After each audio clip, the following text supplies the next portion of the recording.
नमस्कार साथियों, स्वागत है आप सभी का आपकी अपनी पाठशाला पर। मैं हूं अंकित अवस्थी। जहां एक और ईरान, इजराइल, अमेरिका के बीच युद्ध चल रहा है, वहीं दूसरी ओर ईरान के नागरिकों में, विशेष रूप से महिलाओं ने अपने लिए विकल्प के रूप में अंतरराष्ट्रीय मंचों को चुना है विरोध प्रदर्शन के तरीके के लिए। विरोध प्रदर्शन क्यों? आज के सेशन में जिक्र होगा ईरान की उन महिला खिलाड़ियों का जिन्होंने हाल ही में ऑस्ट्रेलिया में ईरान का नेशनल एंथम ना गाकर अपनी प्रतिक्रिया दी। यहां पर यह प्रतिक्रिया ईरान के समर्थन में नहीं, अपितु ईरान के विरोध में थी। अपने ही देश को रिप्रेजेंट करने आई ईरानी खिलाड़ियों ने ऑस्ट्रेलिया में मैच के दौरान जब राष्ट्रीय गान नहीं गाया, उसके बाद से लगातार उन्हें डेथ थ्रेट मिलना शुरू हुई। परिणाम स्वरूप उन्हें हेल्प मांगनी पड़ी और उस हेल्प में ऑस्ट्रेलियाई सरकार के द्वारा 5 महिला खिलाड़ियों को अपने यहां पर शरण दे दी गई और उन्हें असाइलम दे दिया गया। यह हाई वोल्टेज ड्रामा हुआ ऑस्ट्रेलिया में। ऑस्ट्रेलिया के अंदर महिलाओं का एशिया कप टूर्नामेंट चल रहा है, फुटबॉल टूर्नामेंट है, और उस फुटबॉल टूर्नामेंट के अंदर जो कुछ भी हुआ आज उसका जिक्र है, क्योंकि इस टूर्नामेंट में ट्रंप तक को इन्वॉल्व होना पड़ा ये कहने के लिए कि अगर ऑस्ट्रेलिया शरण नहीं देता है तो मैं अमेरिका में इन्हें बुला लूंगा। आइए जानते हैं इस पूरे मसले को। मसला है साथियों एएफसी, एशिया एशिया के फुटबॉल का, जिसमें महिलाओं का एशियन कप टूर्नामेंट 2026 चल रहा है ऑस्ट्रेलिया में। ऑस्ट्रेलिया के क्वींसलैंड राज्य के गोल्ड कोस्ट में एक मैच आयोजित होता है 2 मार्च के दिन, और उस दिन ईरान की महिला टीम को दक्षिण कोरिया की महिला टीम के साथ खेलना होता है। मैच शुरू होने से पहले राष्ट्रगान बजाया जाता है। पूरी टीम यहां पर चुपचाप खड़ी हो जाती है। खिलाड़ी ना तो राष्ट्रगान गाते हैं और ना ही किसी तरह का समर्थन करते हैं। सामान्यतः खिलाड़ियों द्वारा राष्ट्रीय ध्वज के सम्मान में सल्यूट किया जाता है, राष्ट्रगान को अपने गाया जाता है, लेकिन यहां पर मौन रूप से उन्होंने राजनीतिक विरोध किया। इस विरोध के बाद पूरी तरह से इंटरनेशनल मीडिया में यह सुर्खियां छाने लगी कि महिलाओं ने उस समय, जब अमेरिका, इजराइल मिलकर ईरान पर सत्ता परिवर्तन का दबाव बना रहे हैं, खमनेई को मारने के बाद उनके बेटे को निशाना बनाने की प्लानिंग कर रहे हैं, ईरान में लगातार दबाव की राजनीति चल रही है, लगातार युद्ध ईरान में कट्टरपंथ को हटाकर एक ओपन सोसाइटी डेवलप करने के लिए किया जा रहा है। ऐसे में महिलाओं द्वारा, हिजाब पहने हुई महिलाओं द्वारा, जो कि अपने आप में ईरान के अंदर महिलाओं के द्वारा विरोध का सबसे बड़ा कारण रहा है, उन महिलाओं द्वारा राष्ट्रगान पर कुछ नहीं रिएक्शन दिया गया।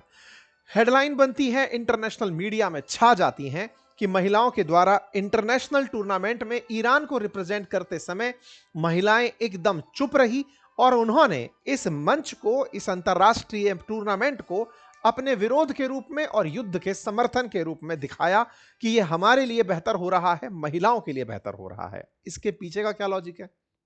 असल में ईरान में महिलाओं के ऊपर जो भी अत्याचार हुए हैं उसका एक लंबा इतिहास रहा है।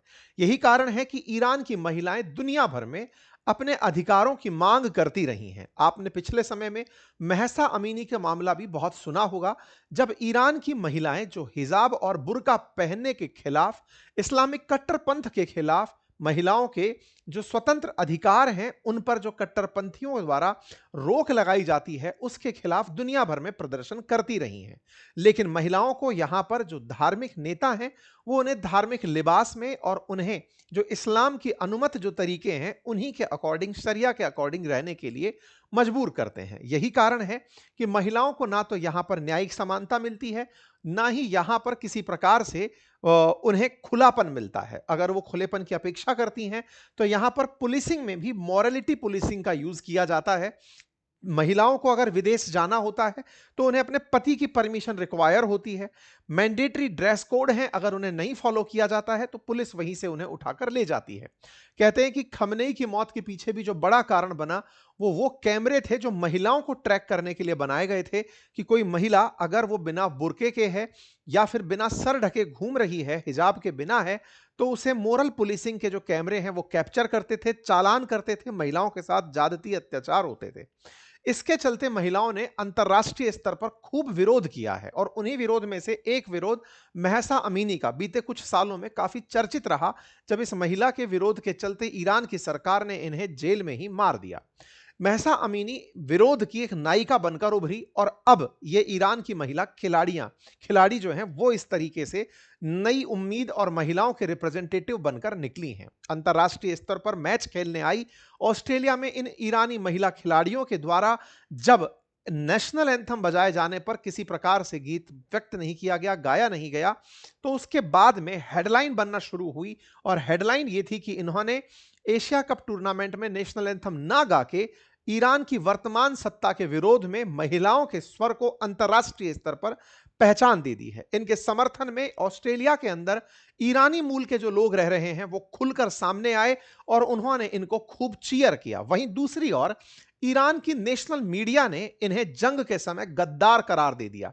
एक टीवी एंकर ने यह तक कहा कि यह एक राष्ट्रीय अपमान है, ऐसे लोगों को पनिशमेंट मिलना चाहिए, जब ये वापस देश लौटें तो इनके साथ बिल्कुल मतलब जो भी दृढ़तापूर्वक इनके खिलाफ कार्रवाई की जा सकती है वो कार्रवाई की जानी चाहिए। महिलाओं के खिलाफ ईरान में विरोध प्रदर्शन बढ़ने लगे। महिलाओं के परिवार, महिला खिलाड़ियों के परिवारजनों को ईरान के अंदर हिंसा का शिकार होना पड़ा।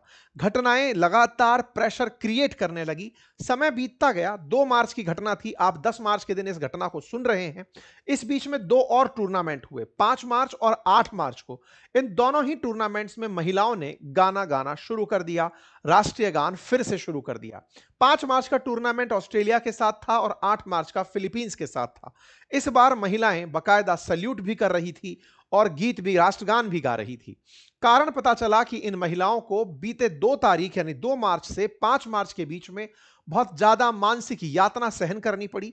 जो इनके साथ स्टाफ गया था ईरान का, उसके द्वारा इन्हें हाउस अरेस्ट की तरह होटल में बंद कर दिया गया, किसी से मिलने नहीं दिया गया। कुल 3 मैच ईरान की टीम खेलने गई, तीनों की तीनों हारी। लेकिन पहले मैच से दूसरे मैच के दौरान जो ऑस्ट्रेलिया के साथ मैच हो रहा था, उस समय पर इन महिला खिलाड़ियों के द्वारा जब वापस से नेशनल एंथम गाते हुए इन्हें देखा गया तो फिर सवाल यही बना कि इन पर प्रेशर इस लेवल का है कि अगर ये ऐसा नहीं करती हैं तो इनके देश में इनके पेरेंट्स के साथ, इनके रिलेटिव्स के साथ बहुत ही एक्सट्रीम तरीके से यातनाएं प्लान की जा सकती हैं।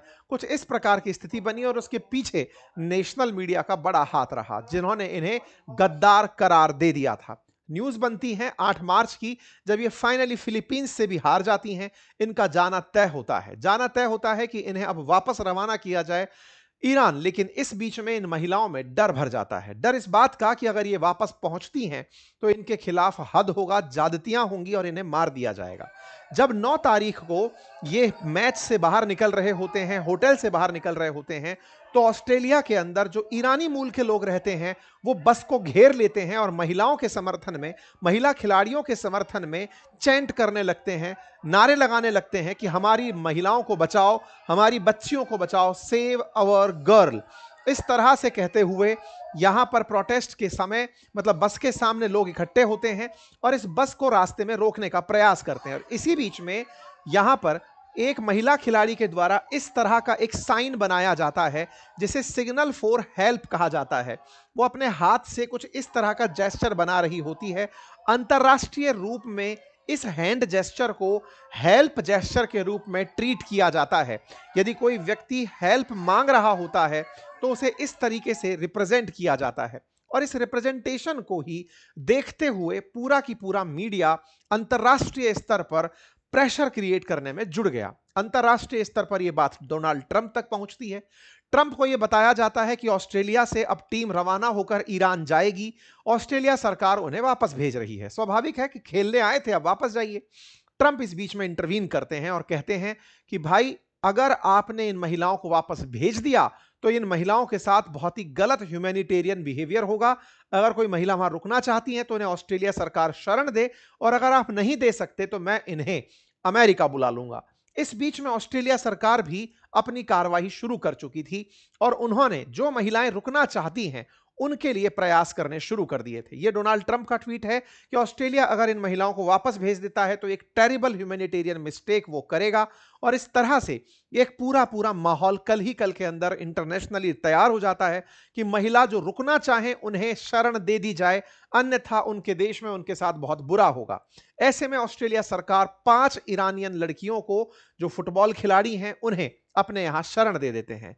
हिजाब और बुर्के के खिलाफ जंग लड़ रही इन महिलाओं को ऑस्ट्रेलिया के गृह मंत्री टॉनी बर्क ने ऑस्ट्रेलिया के अंदर रहने की इजाजत दे दी और इन्हें पूरी तरह से शरण देने का अनाउंसमेंट किया।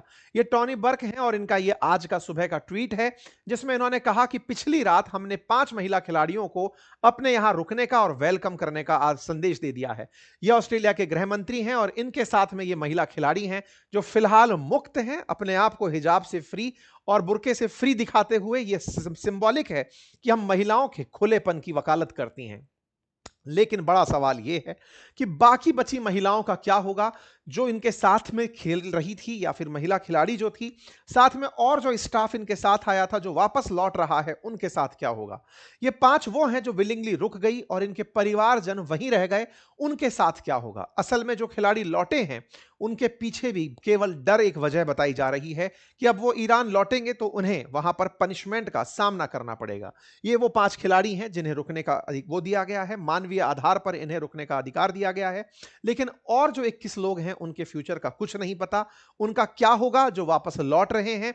इनके बारे में गृह मंत्री ने कहा जो रुकना चाहते थे हमने उन्हें परमिशन दी, जो जाना चाहते थे उन्हें हमने जाने की कह दी। कुल मिलाकर ट्रंप इससे खुश हुए, उन्होंने इसके लिए शाबाशी ऑस्ट्रेलिया के प्रधानमंत्री को दी और कुल मिलाकर महिला खिलाड़ियों का मामला एक अंतर्राष्ट्रीय मामला बनकर के निकलकर सामने आया। लेकिन उसके बावजूद भी जब आज के दिन ये फ्लाइट इनकी रवाना होने जा रही थी, उस समय पर भी लोग उस बस को रोकना चाह रहे थे कि रोको इन्हें, अदरवाइज इनके साथ में कुछ बुरा हो जाएगा। लोग सड़कों पर लेट गए, सेव अवर गर्ल के नारे लगाए जाने शुरू हुए कि हमारी बच्चियों को जाने से बचाओ, अन्यथा उनके साथ बुरा हो जाएगा। लेकिन फाइनली ईरान की फुटबॉल टीम लौट गई है। देखना होगा ईरान सरकार उनके साथ क्या करती है, क्या कोई उनके साथ एक स्टैंडर्ड सेट करती है या उन्हें माफ करके दुनिया में मानवाधिकार की एक नई मिसाल कायम करती है। जो भी हो, लेकिन देखना होगा। लेकिन इस बीच में जिस तरह से पश्चिम एशिया के हालात हैं उसे देखते हुए क्या फीफा वर्ल्ड कप रुक पाएगा, क्योंकि फीफा वर्ल्ड कप में ऑस्ट्रेलिया, कनाडा और मैक्सिको तीनों इन्वॉल्व हैं। होने वाले भविष्य के टूर्नामेंट में अभी मिडिल ईस्ट के बहुत से देश पर पार्टिसिपेट भी कर पाएंगे या नहीं, बड़ा सवाल बना हुआ है। जहां तक बात हो युद्ध के अपडेट की, तो युद्ध अपने 10वें दिन में एंट्री 11वें दिन में एंट्री कर चुका है। 1255 लोगों के मारे जाने की खबर मीडिया में आ चुकी है। ट्रंप को जहाज डुबोने में मजा आ रहा है, वो अपनी तरफ से अपडेट दे रहे हैं। दूसरी तरफ स्ट्रेट ऑफ हॉर्मुज से निकलने वाले जहाजों को लेकर अलग अलग बयान दिए जा रहे हैं, जहां एक और ईरान के कुछ ऑफिशियल्स कह रहे हैं कि यदि मिडिल ईस्ट के देश अपने यहां से अमेरिकी राजदूतों को निकाल दें तो हम उनका तेल जाने देंगे, या फिर हमको आप कुछ चालान देकर जाएं, कुछ रकम देकर जाएं और फिर आप रोड क्रॉस करें, मतलब स्टेट ऑफ हॉर्मुज क्रॉस करें। स्थितियां थोड़ी अलग तरह से चल रही हैं, देखना होगा फ्यूचर क्या होता है। बाकी आप सभी इस विषय पर क्या सोचते हैं, अपनी राय जरूर रखें। लिंक मैंने कमेंट बॉक्स में एक हमारे इंटरव्यू का लिंक आपके साथ शेयर किया है इस वीडियो के कमेंट बॉक्स में, जिसमें हमने आरबीआई के पूर्व गवर्नर रघुराम राजन जी से हमारा जो इंटरव्यू हुआ उसको साझा किया है। आप उसे देखें, अर्थव्यवस्था पर अपनी समझ को इनके साथ वार्ता में जिस तरह से हमने डिस्कस किया है उसे समझें। अगर आपको उपयुक्त लगे तो औरों से भी इसे साझा करें। फिलहाल के लिए इतना ही, बहुत बहुत धन्यवाद।